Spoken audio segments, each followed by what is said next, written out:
Dalam surat Ali Imran ayat 27, Allah Subhanahu wa taala berfirman, "Tulijul laila fin nahari wa tulijun nahara fil lail wa tukhrijul hayya minal mayyiti wa tukhrijul mayyita minal hayy wa tarzuqu man tasha'u bighairi hisab." Dalam kitab tafsir Al-Azhar, terjemahan ayat ini adalah, engkau masukkan malam kepada siang, dan engkau masukkan siang kepada malam, dan engkau keluarkan yang hidup dari yang mati, dan engkau keluarkan yang mati dari yang hidup, dan engkau memberi rizki siapa yang engkau kehendaki dengan tidak berkira.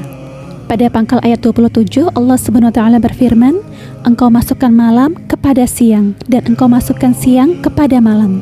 Artinya, engkau gilirkan peredaran musim. Sehari semalam 24 jam. Kita renungkan edaran siang dan malam ini, yang di dalam edaran itu terjadilah segala peristiwa, sehingga kita dapat mengambil kesan bahwa naik turunnya suatu bangsa, naik atau turunnya bintang seseorang manusia, tali temali dengan edaran zaman ini, sehingga dari sebabnya kita dapat menghitung perjalanan sejarah bangsa naik dan bangsa jatuh, sejarah kekuasaan manusia yang bergilir.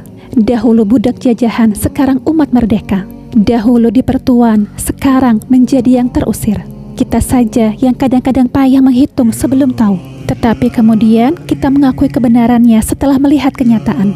Dan engkau keluarkan yang hidup dari yang mati, dan engkau keluarkan yang mati dari yang hidup.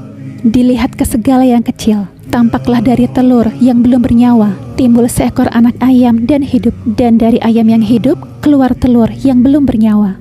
Dari yang kecil dapat kita lihat bangkai anjing di pinggir jalan. Beberapa hari terletak, lalu timbul ulat yang kecil-kecil, beribu-ribu banyaknya. Kemudian menjadi langau dan lalat.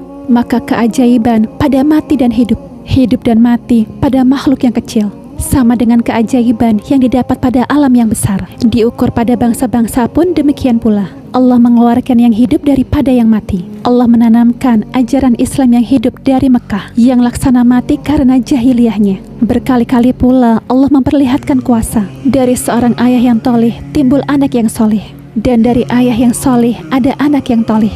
Dan engkau memberi rizki siapa yang engkau kehendaki dengan tidak berkira. Tidaklah pula berkira-kira kalau ia melimpahkan rizki kepada makhluknya. Siapa yang akan mengira dan menghitung? Padahal rizki itu dia punya, dan yang dia beri itu dia pula yang punya. Dan berapapun banyaknya dia memberi, tidaklah dia akan rugi. Sebagaimana yang tersebut di dalam hadis qudsi.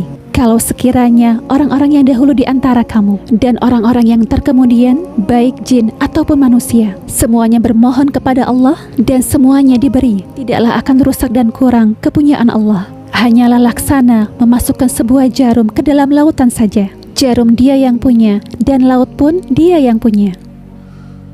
Apabila Allah menyuruh Rasulnya membaca ayat ini sebagai doa, dan kemudian kita baca pula sebagai doa, terlepaslah kita dari suasana terombang-ambing, melihat perubahan keadaan dan suasana di alam ini, dan tertujulah rasa tauhid, yaitu menghimpunkan kekuasaan dan kemuliaan kepada yang satu.